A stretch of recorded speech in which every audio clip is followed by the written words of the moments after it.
Folks, welcome to another episode of Tweefers Tech. Today we're going to be looking at radio control cars under the budget of £100.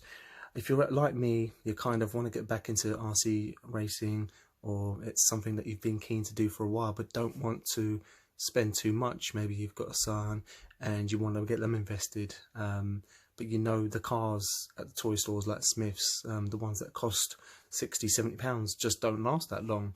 And you've had bad luck with them in the past, but at the same time you don't want to spend so much that you're buying a competition standard car that's going to involve changing parts and repairing, and incurring extra cost. So I decided to find a mid-range which will give me something that's at least entry-level competition but still durable enough for children. And here's what I've got the Vatos, the 9135R, and the Gostock, which is also called the 913 but 7, so very similar names. They're actually part of the same company. Vatos and Gostock seem to have an affiliation with another Chinese company, and these are cars that I found on Amazon. They cost about £64 to £66. They are 1/16 in scale, 2.4 gigahertz on the radio transmitter, so that actually means you can play with these cars at the same time. You don't need separate crystals for different frequencies. You'll be okay to play them together because once you turn them on, the controller actually pairs with the car straight away, so there's no issues there. And one of the main reasons why I went for these cars is that, as you can probably guess, they're both four-wheel drive. Very durable. They are made of plastic, and I'll give you a proper look at the vehicles in a minute, but they are durable. Four-wheel drive was the key thing that I was looking for in these vehicles. Now, on the instructions, they do say they come with a 500 milliamp battery, 7.4 volts. It gives you about 12 to 15 minutes of playtime, depending on how you drive. If you're going to do wheel spins constantly, 12 minutes. If you're going to drive and moderately, then it's going to be about 15 minutes. It takes about an hour and a half to 2 hours to charge them. But I would recommend getting batteries with these, because these batteries, it makes more sense to buy a spare one. And when you go on Amazon, make sure you buy the battery for, let's say, for instance, if you want the 915R, my apologies, that's the Gostock 9137, make sure you buy the battery that's compatible with that one. But if you go with the Vatos 915R, make sure the battery is compatible, because the batteries are slightly different. On paper, the cars are identical underneath, albeit they come with these plastic shells and you can replace them. But they are basically the same car. They are the same speed. They can do about 22 to 25 miles per hour apparently. Can't confirm that, but they are fast, and they are at least 20 to 22 miles an hour. Now we'll have a look at the Vatos, just to give you an idea of what we're looking at. You can see these clips come with a shell. If you're quite new to RC cars, these clips are quite common. And I'll just take these off. Now I actually bought some replacement ones, because the ones that they come with, I'll show you them. These are original clips, and if you compare these to the new ones that I've bought, there's a size difference, and these are a little bit more substantial. These clips, they come off quite easily. It's quite, it's definitely worthwhile getting some spare ones. I got a bag of clips for about, I think there was 20 of them in one bag, and it cost like £4 on eBay, so definitely worth getting. Alright, take the shell off, and this is what we have. Anyone that's quite familiar with radio control cars, this won't be anything new to you, but for anyone that doesn't know, this is where the motor is. Sometimes you get brushless motors. In this instance, it's not. This is the servo, which is the which sends the information to the motor, for the motor to the steering. Here's where the battery goes. Now, I've actually used this recently. You can probably tell that this has got some dirt and some scratches on it, but I've actually been playing with these cars for just over a month, on average maybe once a week so far, and I'll give you an idea as to how we change the batteries. Now, this connector here is actually quite stubborn.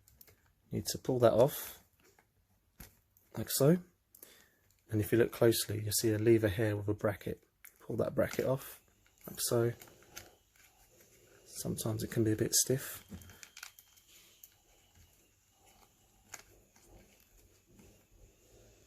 Right, we eventually got that off. Here's where the battery pulls out. Let's have a look, like so. Get the spare battery, put that in there.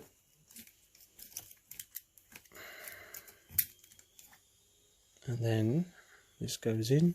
It's also quite tight, like so. Now with each car comes one of these USB charging cables, This would go into any USB port, and this would basically go onto this white part here. I won't do that now, but you can basically charge this while it's connected to the battery in the car, or you can take the battery out and just plug it in. I said it was about 1.5 to 2 hours, and that is the charge time that you need. Once you put the battery back in, you put this bracket back in, it kind of tucks in there. There's a little hole the lever goes in, turn it, and it's kind of locked in, so you can see that's pretty secure. So the transmitter that you get with this is pretty plasticky. It's not the most premium, but it does the job. I wouldn't mind it if it was a bit more heavier, a bit more substantial, but it's not essential. What you have here is the power button. Here is where you adjust the steering. You'll need to do this quite often. Let's say you've had a few impacts, you know, especially like myself. I've got an 8-year-old stepson. The cars go into walls, into cars, and the steering gets knocked every so often. So this is what you would use to adjust the steering. This thing here is basically the speed control. I would advise you to keep this at the bottom level. If you've given this to a child that's under the age that's recommended now, I think it's over 14s. But you know, anyone under the age of 10, if they've not had any cars this fast before, move this all the way to the bottom, just so they can use the controls and get used to the speed. Once they've got confidence, you can gradually move the speed up. And I'll give you a little demonstration of the, you know, the difference between each speed. Batteries that you need to use for these are AA's, and I would definitely recommend getting rechargeable batteries. If you're going to use these for a long time, then it just makes sense to get rechargeable batteries rather than just changing the batteries every so often. Now, key things to look for in a decent RC car in terms of durability. I mentioned that these cars are 4-wheel drive. They can basically tackle anything. They've been on really thick grass, they've been on mud, they've been on really strong uphills, they've hit ramps, you know, gone through puddles.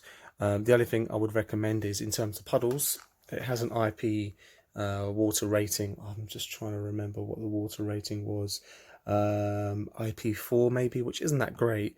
But basically, puddles up to halfway up the wheels, no problem. I've done it a number of times and it's handled them just fine. Anything deeper than that, stay away. You know, these things aren't hovercrafts, they don't belong in a pond. And if it's raining, don't take them outside. If it's wet, it's all good, and it is a lot of fun. If you can find a dirt track, this is where the real fun begins. Wheel spins, donuts, everything, you know, it handles it really well. When you drop it like this, you can see the suspension is quite tough. It is plastic, but it is very durable. The tyres, you know, you want them to be flat like this. It helps with the impact. It keeps more control on the road as well, and that's something to look for. Let's bring the Gostock back just to give you an idea. I mentioned they are very similar cars, albeit cosmetically it's different on the shell. It's got these seats. They're a little bit childish, but you know, if you've got a kid, then you like putting little action figures in there. It's quite funny. This one kind of flips up. It doesn't completely come off. I did fail to mention that these come with lights as well. In this particular one, the lights are already pre-installed. When you turn it on, the lights go on here. If we look back at the Vatos, these ones actually go on the bottom plastic lights here. Now, I found these ones were coming a bit loose, so I decided to just glue them in, and they've not moved ever since. So just a bit of a warning, really. But they are pretty durable. So let's go back to the Gostock. Same kind of layout. I've just changed the battery, motor, servo, suspension. You know, it's pretty straightforward. It works the same way as the other car. Once the batteries are charged and you put the battery in there, it's recommended that you turn the controller on first before you turn on the car. And the switch for the car, I believe, is just here. So you hold that on for a few seconds and you're good to go. Let it pair up, adjust the steering, and I think the best thing now is to really show you some footage of how these work. Right, here's some footage of the Vatos, and Louis is taking control. Go for it, Louis. Start off with a jump.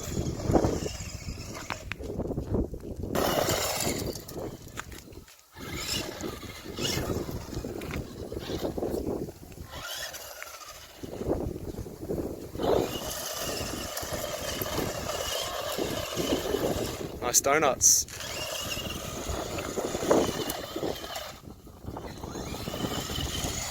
Ooh.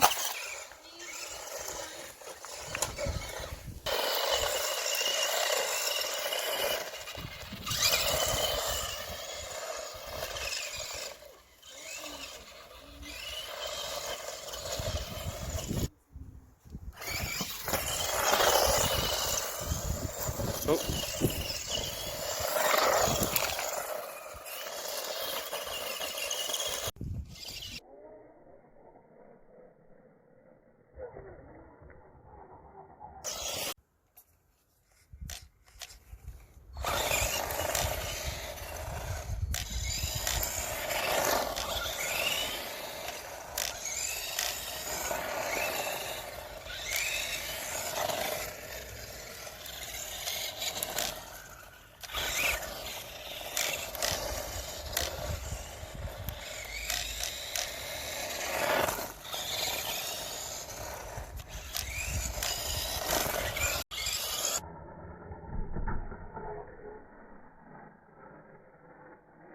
So you can probably gather from the footage that you've just seen that these cars are a lot of fun.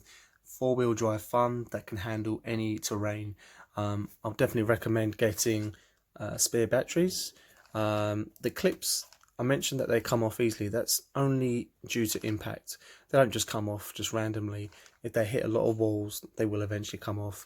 But they're cheap to replace, so I would say get some spare clips as well. Bearing in mind, I bought one of these for my 8-year-old, and this is the one that he drives.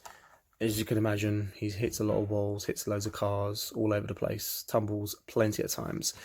You know, it's done well. I've not had to repair anything, not had to replace anything, and that's the only concern I have going forward is, you know, if something does go wrong, you know, how straightforward is it going to be to get the spare parts? I haven't really looked into that yet, but that is my only concern. You know, when you take in consideration the batteries that I bought for each of these cars, that's like £80 a piece. Compared to other cars, you know, that's still very good value for money, but it's still a lot of money. But in terms of performance, I would say these cars match cars that, you know, like say from Tamiya, the Bigfoot, the Lunchbox, those kind of classic Tamiya 1/10 scale cars. You know, I would say these are, if not even quicker than those ones, and those cars cost about £200. So do I recommend them? Yes, I do. For the value for money in terms of £80, including a battery. I mean, these go for 65 each. Postage might cost £3 or £4. I have thoroughly enjoyed these cars, and if you do take consideration about the batteries and the clips, you know, you'll have a lot of longevity with these cars and enjoy them. I would just recommend, if you have bought these for your son or your daughter, just, you know, start off with the slow speeds on the transmitter that I mentioned earlier on. But once they've got a bit of confidence, they'll have a lot of fun with these, and they can gradually increase the speed. Anyway, that's all I have for this video. Thanks for tuning in, and stay tuned to the next episode of Tweefers Tech.